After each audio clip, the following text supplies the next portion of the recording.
Welcome everybody to Big Ben Thai Sports Cave. As always, we have Big Ben and we Yo, have Wade. Before we get started, we have kind of a lot to talk about today. It's been a while since we've all three been on the show. So uh, before we get started, Wade, go ahead and tell us about this Indian restaurant and bar. Happy to. Bayleaf Indian Restaurant and Bar, located in downtown Peoria, right by the riverfront, just a few blocks away from Carver Arena. Just a little short walk away. It's a place where you can park for free after you enjoy a pregame meal, perhaps, and make the trek on up there. They got many food options. They cater to your spice taste from no spice to spicy. Great for the whole family, kids, uh, wife, girlfriend, or even if you're flying solo. It's just a great overall atmosphere there and great service. So get on down there, guys. Check them out and tell them Wade sent you. Alrighty. Yeah, so get on down there and try out Bayleaf Indian Restaurant and Bar. Like I said, go on a game night, leave your car there. That way you don't have to park in the Civic Center parking lot and pay the 10, 15, sometimes $20 to park. The weather's starting to turn, so it's a beautiful night to maybe walk. It's not going to be too terrible cold. And yeah, then next weekend it might be in the 70s. So like I said, just kind of get there and try some of that food. Speaking of Bayleaf Indian Restaurant and Bar, of course, a lot of you know we do have the giveaway for Bayleaf $20 gift card to Bayleaf Indian Restaurant and Bar. Again, the winner will be announced April 1st.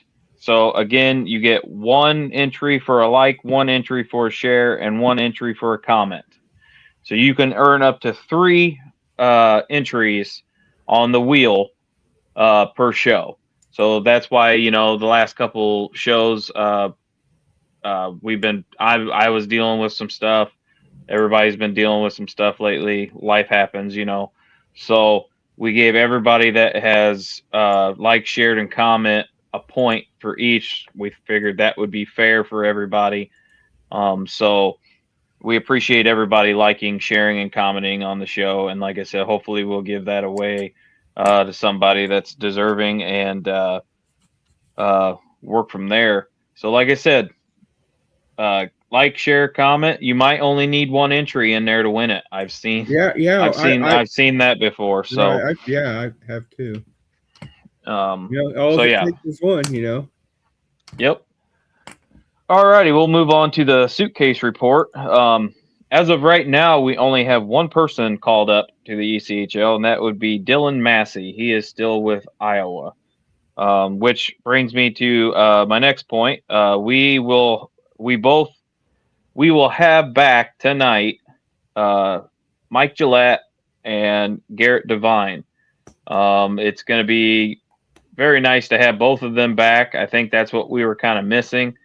Devine likes to throw his body around a little bit, and so does Gillette, and I think we were kind of missing that. Um, I mean, Right. even Guy has said Gillette is a hard nose forward, so he's very good on the forecheck. And I think we will see an improvement, I think, on our offense, I think, a little bit tonight with both of them back.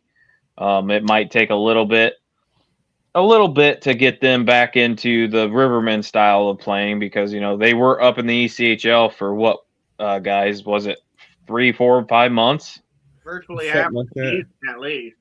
Yeah. Yeah. So, I Half mean, the season. I Yeah. am glad that we got them back uh, right before playoffs. I wasn't expecting to get Garrett Devine back. I wasn't expecting to really get Gillette back. I think we all on here were thinking Dylan Massey before these two. Right. So, um, which kind of bring, uh, did you guys want to talk about the roster moves, or do you want to wait for that while we're still kind of talking with Gillette and Divine. Yeah, we can kind of segue into that off of Gillette and Divine. I wouldn't mind doing that. Yeah, something Okay. to that effect. So right now, the Rivermen, like I said, with Divine back and Gillette back, they had to make a choice. So I see on here they suspended Carson Jones, suspended by team. No, Nick Latinovich. That's not a What's that? bad thing. That's not really a bad thing. It's just No, it just keeps their rights. yeah. Nick Latinovich came off of the IR today, and Connor Mack was suspended by team, and then Norica was waived. Which I'm kind of shocked about that one.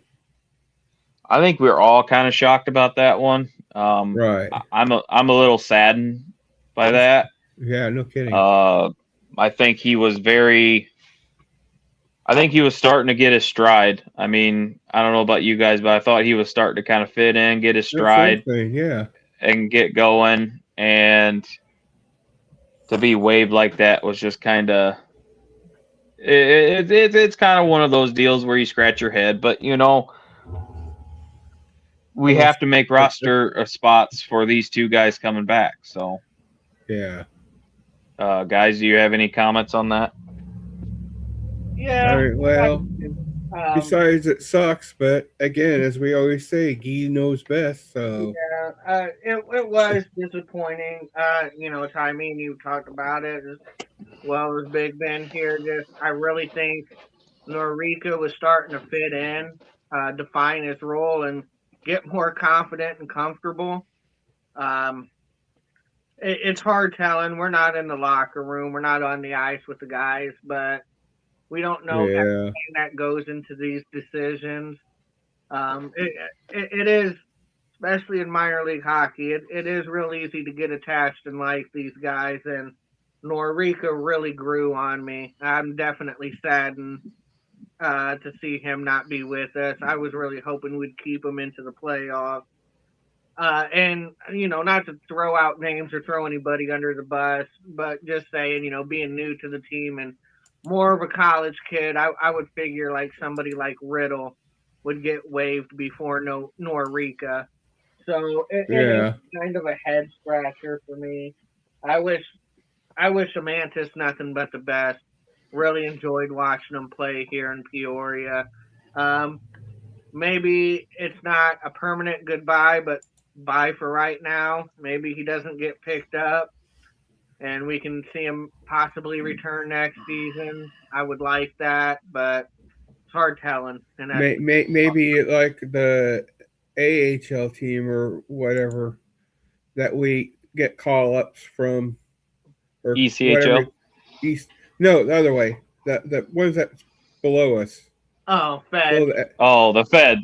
The Feds. It's someone from the Feds getting called up to the SPHL. Maybe someone in the Feds will pick him up, and then that way we can he's in the Feds. If we need him, we can pick him up. There is a team that has his rights in the Feds, so he can return to them. But we'll just see how that goes. Yeah. All right. So with all that being said, we'll get right into the Ice Pack report. Speaking of kind of rosters, as of right now, we have Martin and Chartrand. I think they're both on the 30-day IR. So those are the only two I have for the IR. With Nick Latinovich coming back, got activated today, and it kind of doesn't really worry me, but it does kind of worry me when I see them go from 14 to 30, like Martin did. I don't know if maybe Guy wants him to rest even more, or if he is actually hurt. We don't know. We can only speculate. I know Martin was having issues with some things in the off season took care of him. Came in the beginning of the season. He started on the IR. So hopefully he didn't re-injure. Like I said, I'm not going to say specifics because I knew he sat at my table for the season ticket, so I knew exactly what was hurting him. But I'm not going to go into specifics here. So I hopefully that he didn't re-injure whatever he had going on. Hopefully maybe it's just some extra rest for him because he was a warrior for us there for a little while because we were down on defense defenders, and he was constant going through that. So maybe just some extra rest for him before we get to the playoffs. I'm not gonna speculate on Chartrand, but I honestly think that was basically just to have roster spots for these college kids coming up. What do you guys think of that? I mean, I think that's probably just a roster move. I don't think it was because he's hurt. He might be, but I don't know. Well, I think, obviously this time of year, a lot of players get banged up. Does he have a specific injury that he had no choice but to go on the IR? I mean, I'm kind of like you. I'm leaning towards most likely not. It was kind of a roster move to create space, but at the same time, give him time to kind of rest and heal from the bumps and bruises he had going on. And I'm hoping it's the same thing with Martin as well, that there's nothing serious going on with him. He is a key part of our defense. Make no mistake about that. We need Martin in the playoffs. Very key defender in our lineup. So I hope everything's on track with him and we can get him back heading into the playoffs. Likely we won't see him again until the playoffs if he does come back. And it's also good to see Tino come back off IR. We kind of seen this one coming with either Connor Mack being on team suspended or going on IR himself. So nothing too surprising there either. So, this is where it gets tough with roster moves and names and right. This is where it gets tough. This is why Trudell gets paid the big bucks because these aren't easy decisions on who needs that rest, who's hurt, who do we let go of to make room. Not easy decisions. So I wouldn't want Trudell's job. No. I wouldn't either. And it gets tough, especially you've grown to maybe like these guys over the last month or so. I mean, I'm sure waiving Stovetsky or however you say it, I'm sure that was tough. I'm sure Norica was tough because, like I said, I thought he was starting to get his groove with the team and stuff. So it's going to be interesting to see Gillette and Divine back. Like I said, I'm glad they're back. 100% glad they're back. And hopefully we can get our offensive going a little bit tonight. And like I said, I didn't get to watch last night's game.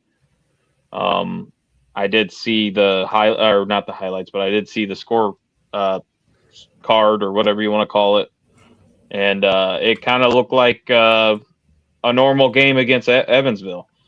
Evansville just has our number this year, and hopefully we can figure out what to do against them because they are going to be tough. They're going to be tough in the playoffs if we have to face them. And I mean, I wouldn't panic 100%. I've seen some guys some people on there, oh my God, we gotta get. No, it's Evansville. Evansville has our numbers for some reason this year, and I don't understand why. But I mean, they're such a physical team, and it's crazy. Austin, I'll be at the game tonight too. He just said I should come meet you guys sometime. Yeah, I'll be at the game. I haven't figured out what jersey I'm going to be wearing tonight because it is whiteout night tonight. And at the Riverman. I'm pretty sure it's almost sold out. All lower bowls sold out, I believe. So Oh wow! it's Because going to be. I checked last night, and they were saying that there's still a bunch left in lower bowl and upper Yeah, bowl. I is think they almost all out. got. Yeah, I heard lower bowls sold out. I'm glad I got my season tickets. Yeah, 8,000 plus tickets sold, guys. Because I 8,000 mean, Yeah, yeah. and that arena can hold, I think, 9,500, I think, or 9,200, something like that. close to 10,000. It's between 92. Yeah, I mean, it's between 9, or maybe it was 9,800. I think I saw. But yeah, no, I'm kind of looking forward to tonight. Like I said, a packed house, whiteout night. Like I said, if you're going to the game, wear white. You'll probably see me because honestly, I'm probably going to be wearing the same hat that I have on now.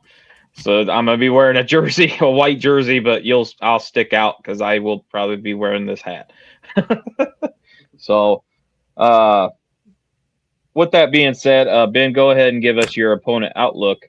Give us the games that are happening tonight and tomorrow, and All right. As of today, so far for Saturday's games, Knoxville versus Macon, Fayetteville versus Roanoke, Birmingham versus Huntsville, Quad Cities versus Pennsylvania, and our Rivermen Pennsylvania. versus Pennsylvania. Yeah, Pennsylvania, because it's Pensacola. No, it's just Pensacola.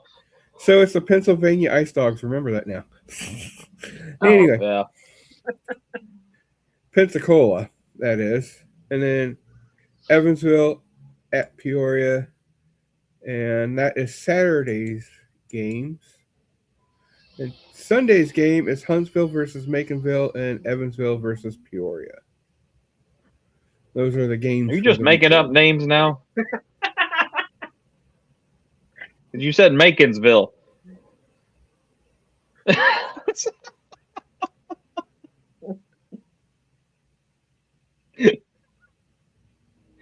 Are you just staring at the screen? I said Huntsville versus Macon. You said Makinsville, though.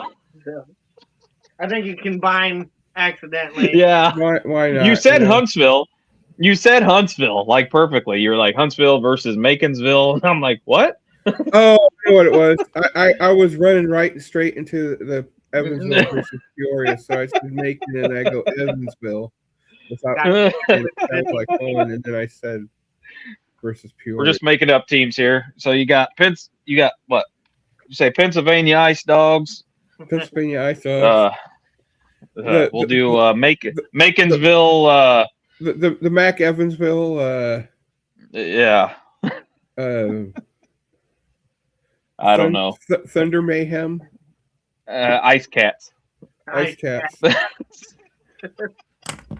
Oh Lord. I just trip over myself when I'm trying to get going. So, I know it just cracked me up though. A little comic relief here on the show here. All right. But yes. So yeah, those are some big games coming up this week. Of course, us Rivermen fans, we're going to be concentrating on how we maybe beat Evansville these next two nights, because we need to figure out how to beat them. And I think what's going to help is, and correct me if I'm wrong, you guys, but I honestly think it's going to help with Gillette and Divine being back. Big boost. Yeah. I mean, you got big bodies, and I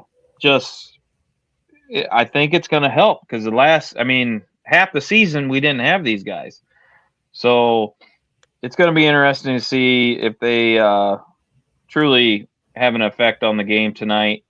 And I'm excited to watch. So with that being said, Wade, what's your featured face-off for this weekend? Yeah, I got definitely plenty to choose from. Like I said, all games coming down the stretch are huge and entertaining. As you guys know, I've really taken an interest, in the bottom with Macon, Quad City, and Fayetteville. All being so close together. I will say I think Fayetteville's pretty much cooked at this point. They would basically have to win out, and the other teams would have to basically lose out for them to really have a chance. Poor But Muddinger. yeah, but one that caught my eye that I think is huge right now, especially for them, is Quad City versus Pensacola Ice Flyers. Right now, after last night, Quad City Storm is on the outside looking in ninth place by 1 point behind Macon Mayhem. And as we said, Pensacola Ice Flyers are not just a tough team, they're a tough team at home. And they're in Pensacola. Tough schedule for Quad City to finish this year. And they're going to need some help to catch Macon with that tough schedule. So I believe they end the season with Pensacola and Huntsville have it. So they're in a little bit of trouble. They need some help. And it starts tonight. They got to win their game against Pensacola. I think this is definitely a must win. Like I said, Storm's got 53 points right now. Pensacola in fourth with 64 points. And we got a tie for second and third. Roanoke and Evansville at 65. And right now they've played 4 times, Pensy and Storm, and they're 2-2 against each other. So right now that season series is tied up, but like I said, it's going to be really tough. Pensacola is kind of finding their stride and winning big games late in the year. And right now, Storm's on a bit of a losing streak. They just got swept by Evansville Thunderbolts. They lost last night to Pensacola. So you're going to need to see some big names show up for Storm, like Leif Masson and Brody Gerard. I think are going to have to really step up and help out Storm. It sucks. They always rely on Leif Masson. I almost feel sorry for Leif because they rely so heavily on him to be successful. And Pensacola is just deeper. They're deeper with scoring talent. Sam Roach, Shane Bull, Tyler German. I mean, they're deep when it comes to putting the puck in the net. So Quad Cities is going to have their hands full. We'll see what happens tonight. If Storm can at least gain a point and take these guys to overtime, that'll even be huge. What they can't do, in my opinion, is lose in regulation. So that's my featured face-off, and we'll see how that game turns out for Quad City Storm tonight. Yeah, they're shooting for a win and a Macon loss. So does Roanoke have any more games the rest of this year? Who? Yeah, Roanoke plays us next week. Yeah. Oh, so it's next weekend. Okay. Because, right now, as of this weekend, they can go to 4th place in just this weekend.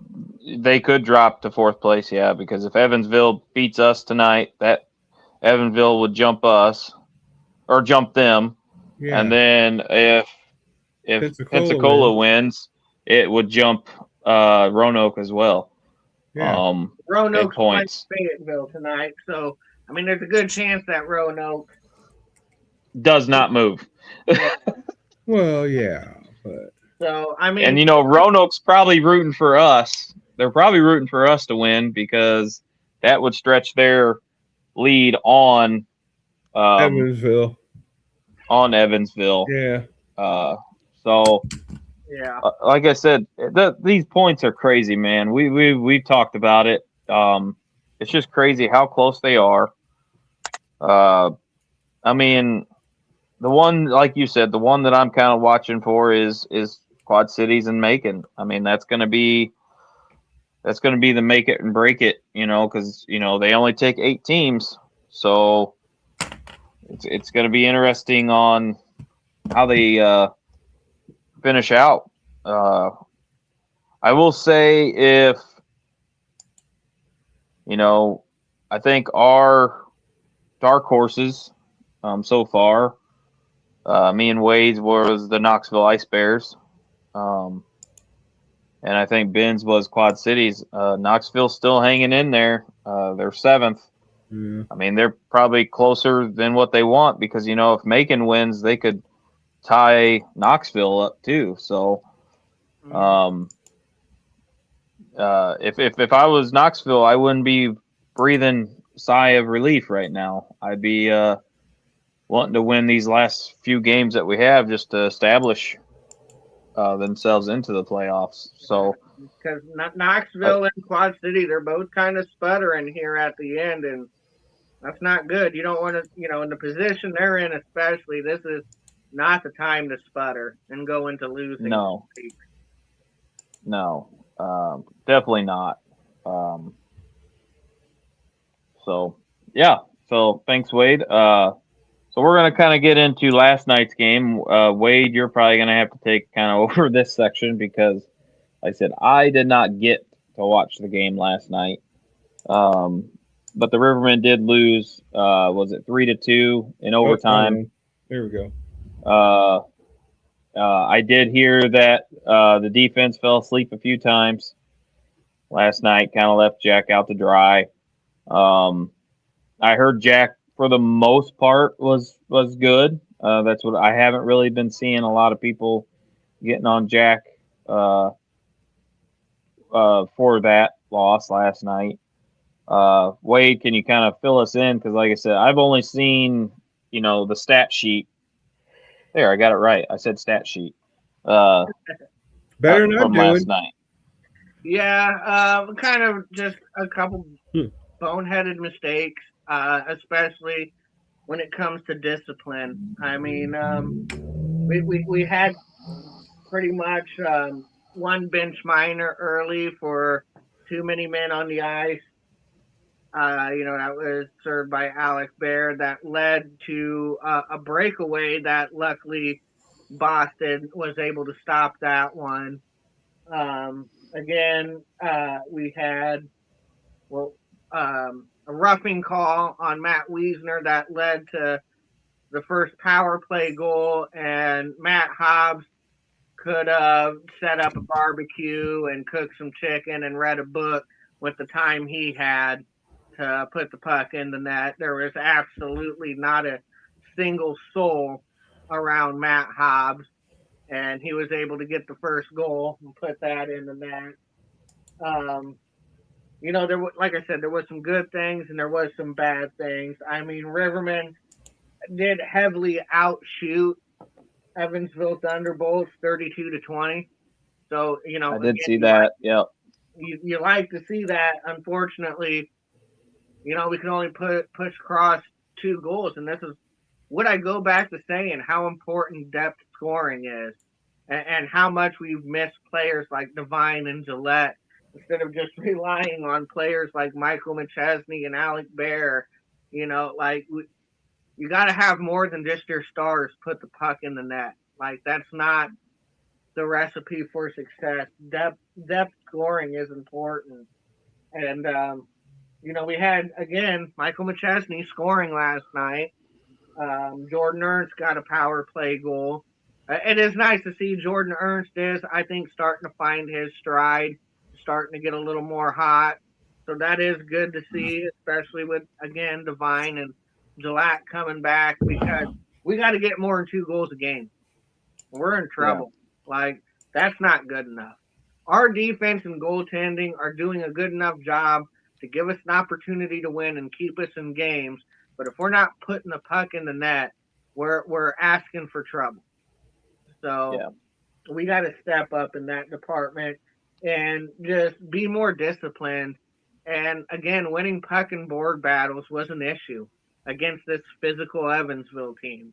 They were throwing their weight around, and again, they're the best team at bullying us. They bully us better than any other team in this league, and we got to figure that out and put a stop to it. That's the facts. They did do a better job standing up for themselves in last night's game, but we're still letting them kind of impose their will on us. And we got to stop that. That's what's killing us. We got to dictate the pace, and we got to impose our will on them instead of constantly responding. We got to be the ones to initiate. So again, there were some good things last night, but you mix that with the bad. That's why you got the 3-2 final with Evansville. Yeah.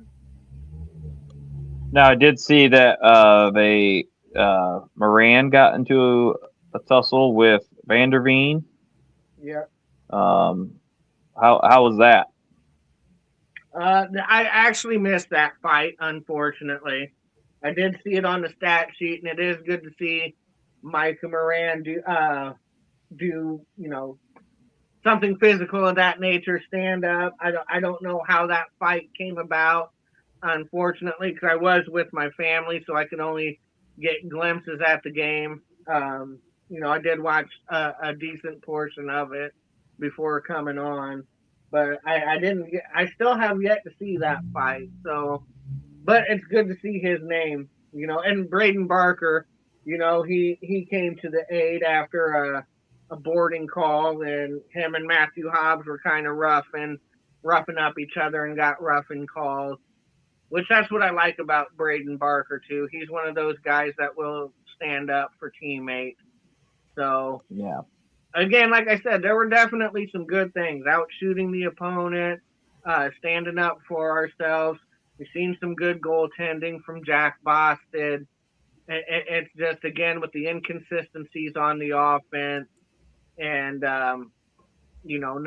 not having an answer for the physicality that Thunderbolts, the physicality and the pressure that Thunderbolts are giving us. We got to find solutions for those problems. Yeah. And like I said, I heard there was some mental lapse on the defensive side a little bit, which just got to clean that up a little bit. And because honestly, I think our defense have been inconsistent at times. I will say that it's been inconsistent at times, but lately I think they've been starting kind of being consistent. They still have some brain lapses sometimes, but that's going to happen. It happens all the way in the NHL. So at the end of the game, I mean, just a delay of game that led to a power play in overtime that cost us. That cost us the win. Yeah. I mean, it's flat out. You can't be on the penalty kill in OT. You're asking to lose. So yeah. We just got to clean up that, play more discipline, and clean up a few fundamentals in our game, and we can compete with anybody in this league and beat them. So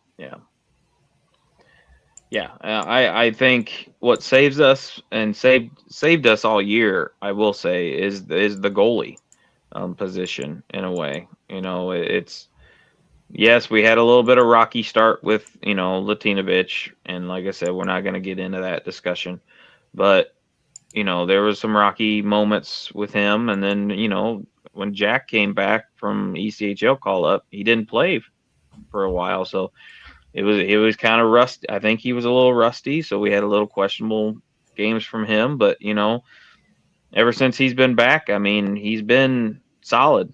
For the most part, I mean, all I've seen is solid goaltending from him. And Nick, before he went on the IR, he was starting to get into his stride. So I'm kind of anxious to see how Nick comes off of the IR, all rested up, good and rested. I honestly think he gets the start tonight. To be honest, I'm going to say he gets the start tonight, and I think you'll see Jack tomorrow.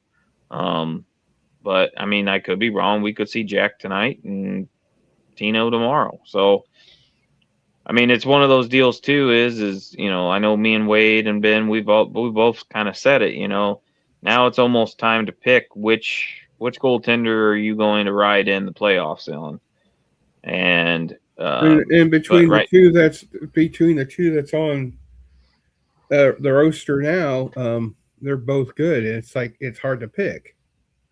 Yeah, I mean, like me and Wade and Ben also said too, he right now he could go alternate games, it could be Tino, it could be Jack, it could be Tino, it could be Jack, So I'm not sure what's going to happen. That's for Guy to find out and or figure out, and us to find out. So I mean, it's just one of those deals. you definitely appreciate and respect the experience of a Latinovic. And like I said, he has given us some great games, but then you got to respect and admire what Jack has done for us throughout the year, too. To me, Yeah. I've not been shy. You guys have known I've not been shy. To me, the most consistent goalie this year has been Jack. And in my opinion, gives us the best chance to win. He's the one that's going to keep us in games more consistently than what we've seen from the other goaltenders. I ride Jack Boston if it's my decision, but obviously it's not my decision. So, I'm going to find out with the rest of you guys. I can give my opinion, and I think that Jack Boston is our guy. But I do know the pedigree of Nick Latinovic, his experience, and what he can bring to the table. So we'll just have to see what Trudell has in mind and trust his gut and his decision. We don't really have a choice but to do that. So Yeah. And I have a feeling, now that we put Connor Mack on team suspension, I think he'll be back next year. Yeah. I think he will probably be on our protected list and be back next year. And, we might have a goal tandem of Bostet and Connor Mack, which you look at those two goalies and you're like, yep, we're set. Yeah. But, I mean, we don't know. I mean, Jack might want to take some call-ups next year. So it'll be kind of interesting to see what happens. Like I said, we got to get through this year. I know we got to get through this year and get through the playoffs first. But, you can't – I know Guy's probably looking at next year's roster and kind of trying to form that too, because it's never too early to start forming that. He's probably looking at 2028's roster, Yeah, so know about Guy, so. Yeah, so I don't know. It's just one of those deals. So before we move on, I'm gonna have Wade give out another shout out to Bayleaf, and then we'll get right into tonight's game and get into our big three and all that. All right. Bayleaf Indian Restaurant and Bar located in the downtown Peoria area next to the riverfront, a couple of blocks away from Civic Center, Carver Arena. Not that far away from, is it still called O'Brien Field? Dozer Park. Dozer Park. O'Brien Field. Yeah, me too. But yeah, not even that far away from Dozer Park with baseball. Well, shoot, I still call it Vanaken Stadium then. But it's good location, great atmosphere, great food, free parking for hockey games before the games.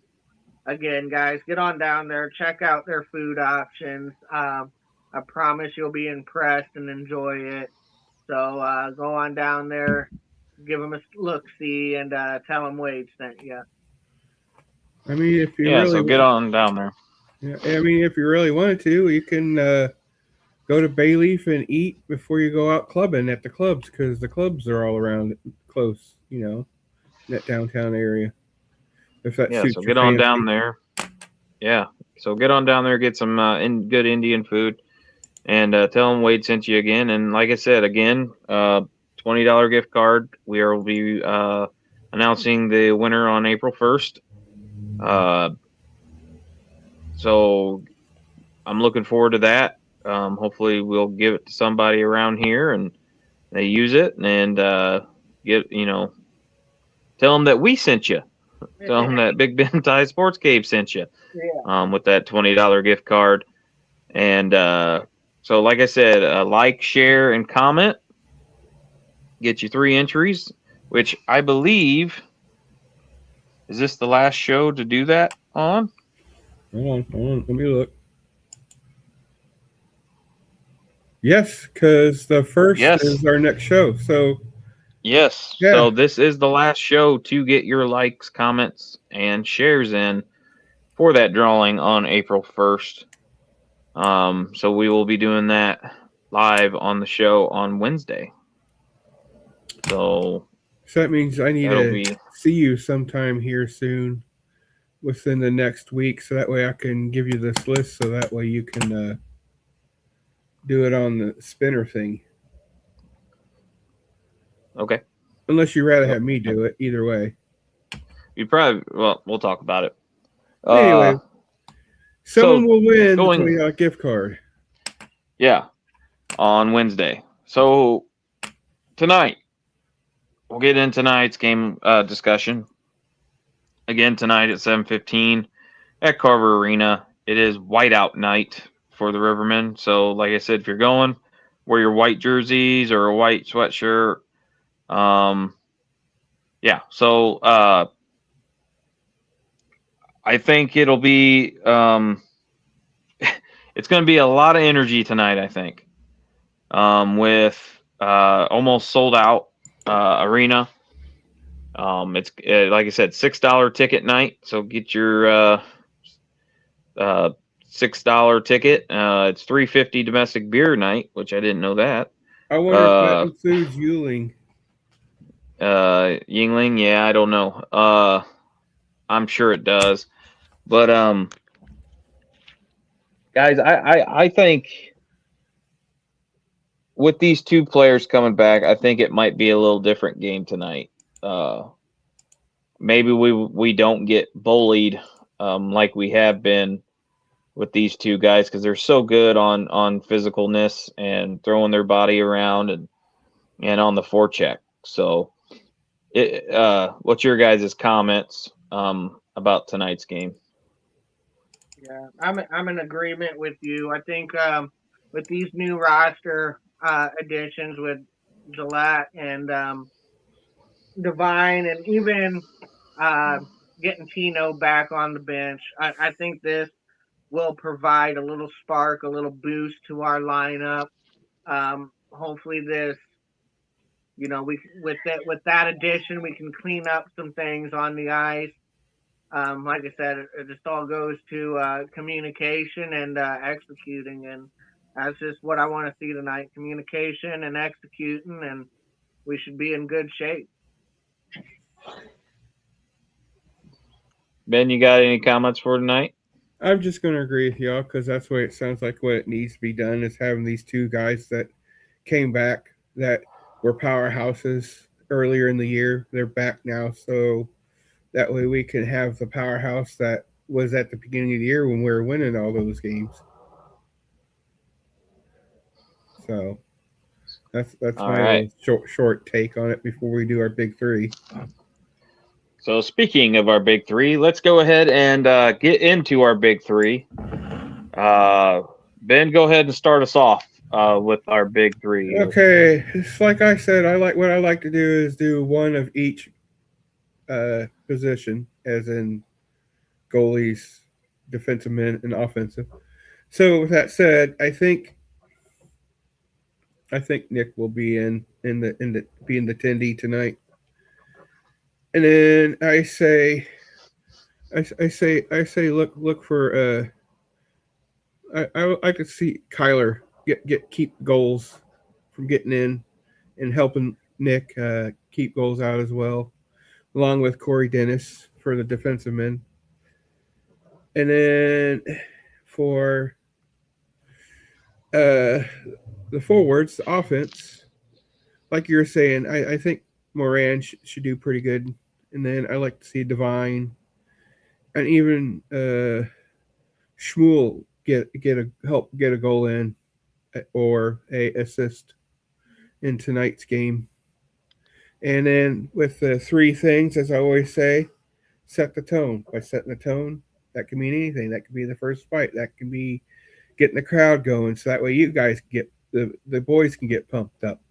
Or setting the tone as in getting the first goal, or setting the tone as third but not least is control the neutral zone. So basically, my three is always going to be some form of setting the tone. And that'd be my big 3 on 3. All right, Wade, go ahead and give us your big three. Yeah, my big three. We'll start with keys here. Depth scoring. I've been saying this for a while now. We need depth scoring to be successful.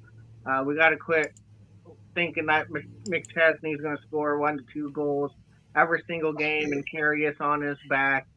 We need to provide support to our star players as well. And depth scoring is key at this time of year. And I want to see that against Evansville. Also, special teams. We've man, this year in special teams has been rough.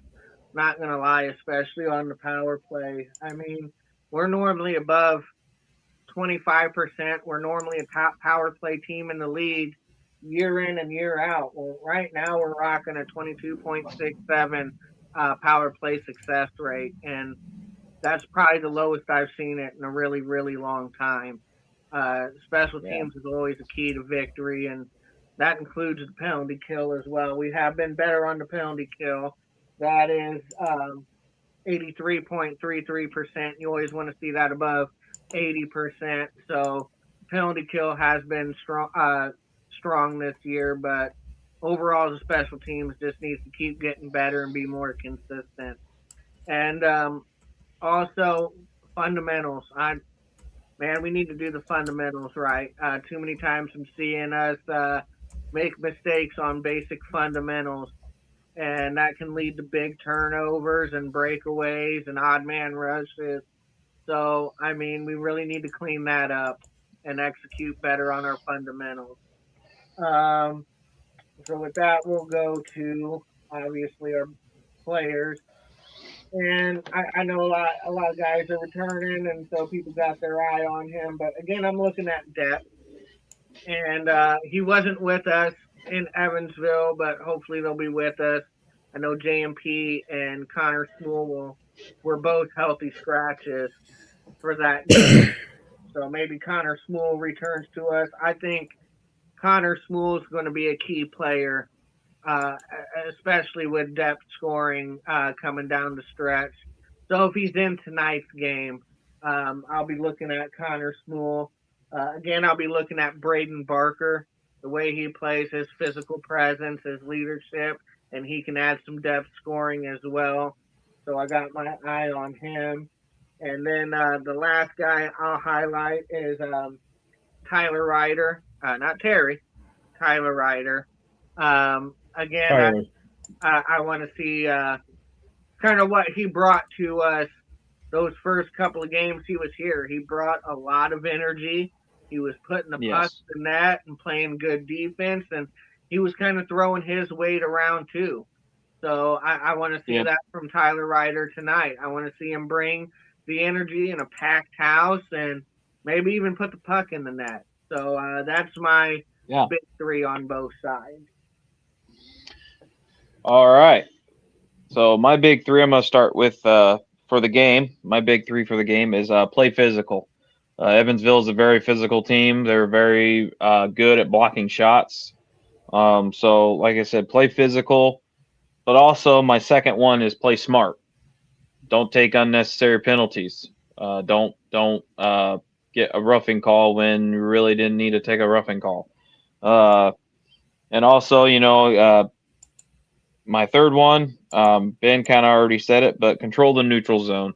This team, I've said it all year. I've said it on every show almost. When Rivermen control the neutral zone, good things happen. And it seems like when we start not controlling the neutral zone is where we have issues, or where they have issues, we have issues, whatever. Because sometimes we can't get into the offensive zone. We can't even clear the puck out of the defensive zone. So, like I said, we need to control the neutral zone, and that takes care, I believe, of a lot of those issues.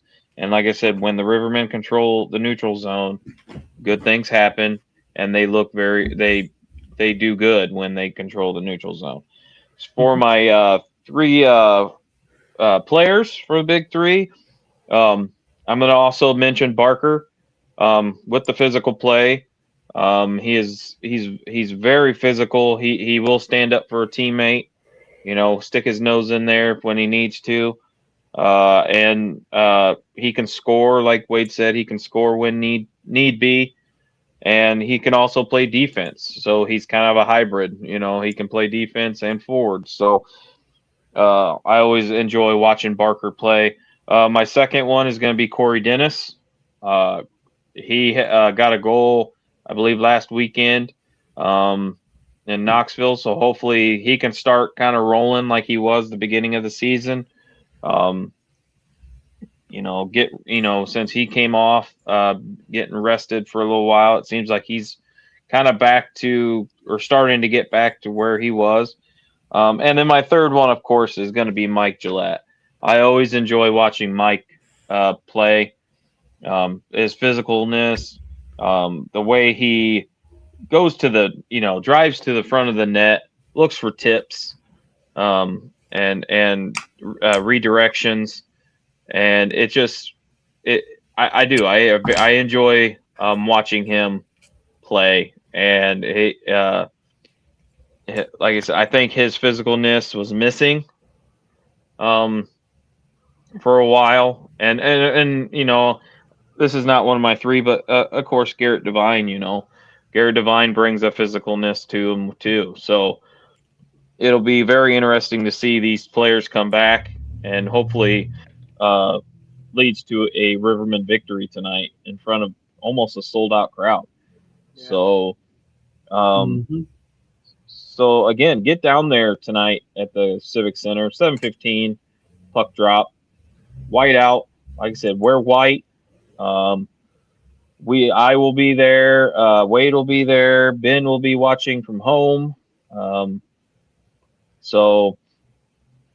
listening from home, either one. So yeah, get on down there. And if you see us, I'll say this, if you see us in the concourse, just say hey.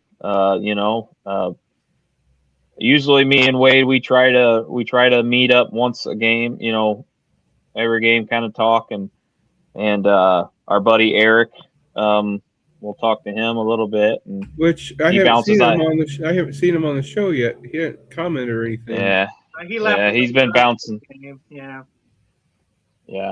He bounces things off of us. So yeah, we're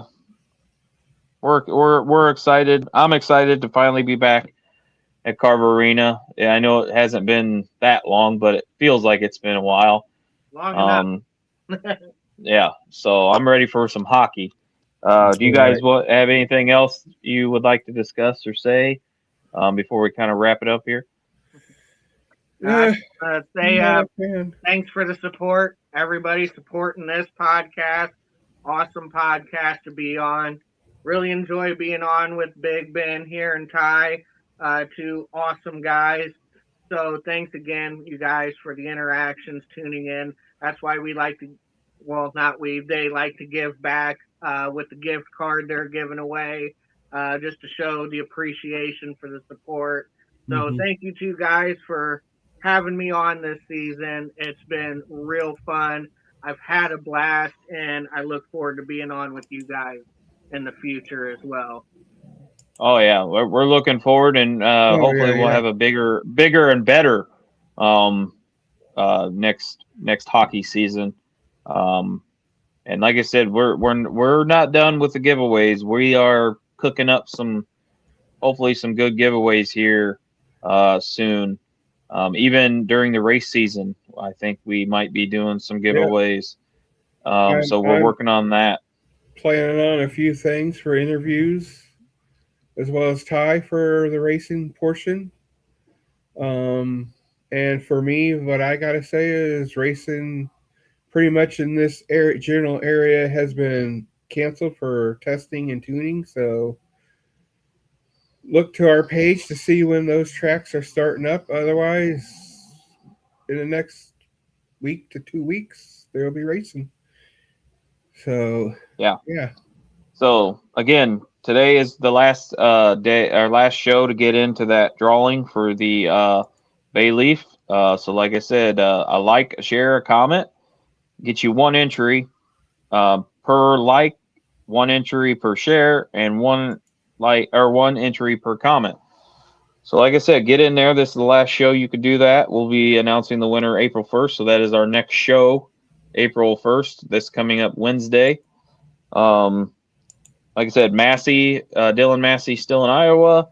Gillette and Divine came back today. And Martin and Chartrand is on the IR. So again, anybody else got something to say? Alrighty. Nope. Nope. Good. No, I'm good. Alrighty. On behalf of myself, Big Ben and Wade, thanks for sharing, liking the show. Thanks for tuning in. Like I said, Wednesday, April 1st, we'll be announcing the winner for that Bayleaf Indian Restaurant and Bar giveaway. Like I said, get our name out there. Like, share us. Tell your friends about us because, like I said, we are going to have some more giveaways. And maybe we'll try to maybe do a meet and greet so you can meet all of us and kind of talk hockey or racing, whichever one you want to do. Like I said, we got some things in the works, so it's been a ride. Let's just say that, and it's been an awesome ride. And like I said, I appreciate Wade coming on, and hopefully he is going to be on for. Hopefully many more years we have this podcast going. So, yeah. Like I said, on behalf of myself, Big Ben, Wade, thank you. Y'all have a great rest of your Saturday. Hopefully we'll see you at the game tonight, maybe. And Wade, we always try to keep it witch style on this podcast. Let's keep it loud and proud and always keep it Riverman style. Yeah. All right, guys. Have a great night. We'll see you Wednesday for the drawing.